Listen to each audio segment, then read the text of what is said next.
What's good, folks? It's KnightmareFrame here with a new Warframe video, coming at you with a Nyx build video, and it's going to come with some insane melee weapon synergies that people may have overlooked. Nyx is the psychic Warframe revolved around mind control and enemy manipulation. First thing you'll notice when you pick up Nyx is that she is super squishy, but she's able to be a deadly and undying tank with the right build and setup. Yes, some of you already know about the assimilate setup, but having played with the new melee system, it's so much more different. It feels fresh, so I will bring 3 builds for you guys. That takes Nyx to the next level. So starting off with her kit, let's just say her passive is really questionable. Her passive has enemies have 20% less accuracy when targeting her, except when her 4th ability is active. So her first ability, Mind Control, renders a single enemy unit under Nyx's control. You unfortunately don't physically and mentally inhabit the target's mind, but turn them into an ally. You have 4 seconds after the activation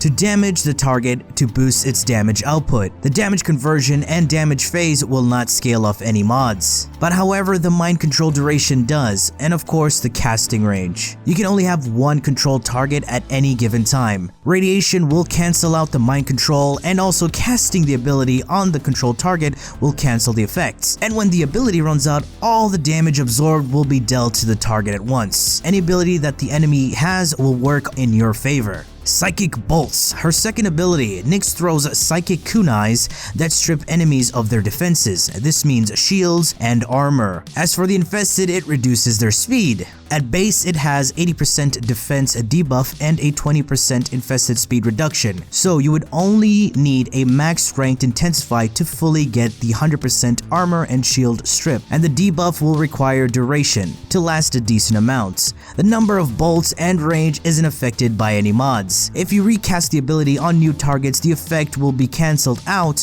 on the previous ones. And as for the infested speed reduction, it doesn't scale so well, so we can ignore that. The third ability, Chaos, will stun enemies for a brief moment and confuse them in the process, as they are left to perceive their own allies as the Tenno. All targets affected by Chaos will have high aggro towards one another. Try and keep your distance, as if you get too close, they will shoot you down. And finally, Absorb, her 4th ability. This has Nyx meditate in one spot while being invulnerable and absorb incoming damage. And when you cast the ability once again, you will discharge all the absorbed damage back to the attackers. And also, when deactivated, you gain a percentage to weapon damage for a short duration based on the amount of absorbed damage, which isn't as impressive as you think. And the more damage you absorb, the more energy you drain. If you equip Assimilate, the Absorb augment, you gain the ability to move.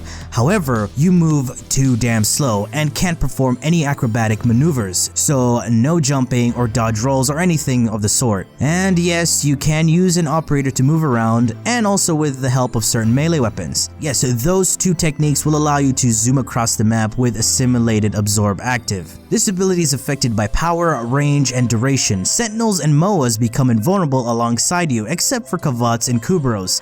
The Sentinels will unfortunately be unable to attack, so going for an energy generator death cube is a no-go. Feels bad, man. And remember, be careful of nullifiers. So let's take a look at the builds. I do have an aura forma on my Nyx, which allows me to fit any aura mod without any penalties. So for the first build, in the aura I have Swift Momentum to grant me 6 seconds of combo duration and 30% heavy attack windup speed. The combo duration is what is important.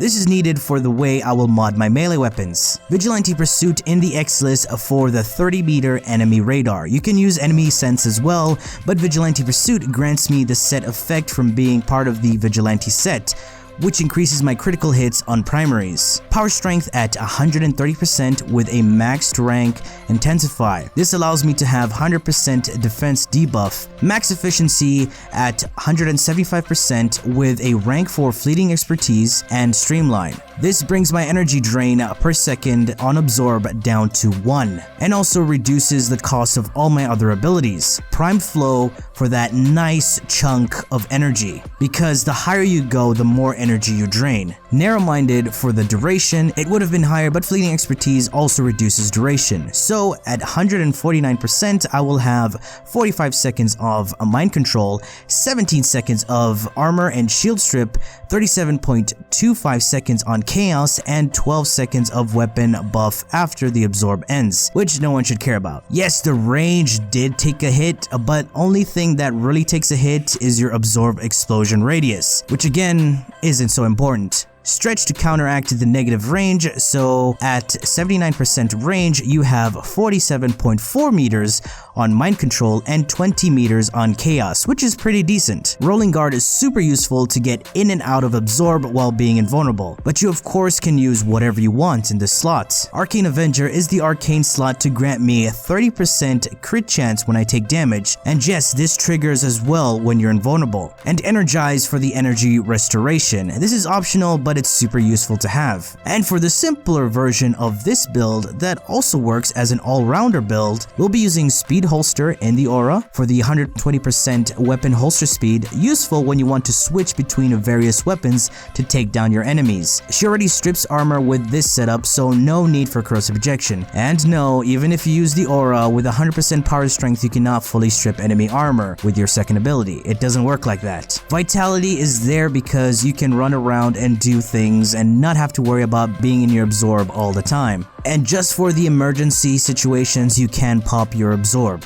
And for those who like to crowd control the entire map, then there is a build for you guys. Perfect for interception and mobile defense. Just press your 3 and chill. Massive range, decent duration, and some efficiency, along with the increased casting speed. With this setup, you have 46 seconds on chaos and you cover a radius of 62.5 meters. And I will be using the augment Chaos Sphere. Enemies that enter the chaos ring will be affected by the ability, and the effect range lasts for 50% of the ability duration and shrinks over time. Alright, now that we've seen how we build Nyx, let's take a look at the melee weapons that will be used for Nyx with her first and second build. As you can see in the footage, I'm using Sylva and Aegis. It is damn strong and versatile, especially with the final Harbinger stance. Looking at the build, you can see that there's no prime pressure point. I'll be utilizing the additive damage from condition overload built up from the status effects. Blood Rush for the crits with your combo counter, Weeping Wounds increasing status chance with combo counter, Reach for the range, Berserker for the attack speed, Organ Shatter for the crit damage,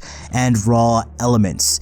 No need to use dual stat mods, especially if you have Weeping Wounds. Since Sylva and Aegis is pure heat, having corrosive and heat will make this have a deadly combo. Let's not forget about the final Harbinger stance, which can force proc slash, further increasing our damage output. And you can also use outside sources to proc status effects, like a Zakti modded for viral and radiation. And the weapon has innate gas, which makes it perfect to boost condition overload's damage output. And there are some other awesome melee that totally work just as great. Moving over to the Venka Prime. People tend to overlook this beast, and I don't know why. Heavy and slash and all the combos make this weapon insanely great and versatile to use, especially for an assimilate Nyx. All forward block combos allow you to close the gap. The build is similar, and yes, the melee build will be similar, but the only difference will be the stances and the weapon type. Shredding every enemy it touches, perfect for high level content. And moving on to the weapon that rivals the Sylva and Aegis, and that is the Jat Kuzar, a blade and whip, utilizing its forward and block combo to close the gap. Built the same and quite satisfying shredding these enemies. It has base heat and IPS, that's impact, puncture, and slash. The next melee is the Fragor Prime. Yes, insanely strong with its crushing ruin stance, but it falls short when it comes to attack speed, even when it's equipped with Berserker. So if you have Arcane Strike, do replace Avenger for Strike, as you're going to get red crits super early than any other weapon. Using the forward and block combo will have you zoom across the map. Again, it is built the same, even though it is high impact. With Weeping Wounds, your elements will be proccing first, having it shred through heavy units like no tomorrow. And for those people who love fisting, I give you the Tekko Prime. Its forward block combo will have you lunge towards the enemies and shred them to pieces. The combos are super fun to use and perfect for enemy destruction. The stance I'll be using is Seismic Palm. This is my go-to, but Fracturing Wind is also a good one for multi-fisting action. Oh yes. Unfortunately, Gaia's Tragedy isn't as strong as the other two. And finally, Typedo Prime. I personally hate staves, but this setup makes it perfect for this Nyx build. I'll be using Clashing Forest, and this will help me shred past enemies, and this stance allows for wide spinning attacks and great acrobatic combos to close the gaps. The only great thing about this weapon is that it has decent crit and status chance with good amount of slash, so it's super helpful with shredding enemies. You can also build it for viral if you want, but you will have to be spamming your 2 on enemies. And of course, let's not forget another way to boost our damage, and that is the use of Detect Vulnerability on our Helios. So damn useful walking around with a pocket sonar Banshee. This mod will highlight enemy weak spots that will multiply your damage by 275% if you attack it in the highlighted area. And to go even further beyond, I'll be using the Deconstructor, the melee sentinel weapon, and equipping it with gladiator mods to further increase the crit chance with combo counters. And for even more utility, my operator will be equipped with Magus Anomaly. Going in and out of your operator will pull in enemies within a 25-meter radius. This is useful if you want to use any other melee of your choice. But of course, there are those who want to use a Za, and yes, you can use Tempo Royale with Exodia Hunt for the meme pull. That is also a useful method. Yeah, these are all great techniques, but what do you guys use? Be sure to let me know in the comment section down below. Alright folks, this has been it from me. I do hope you've enjoyed and learned something from this video, and if you did, feel free to leave a like, share, and subscribe. For more Warframe content, streams, and so much more, do refer to the description. Thanks for watching, and as always, peace.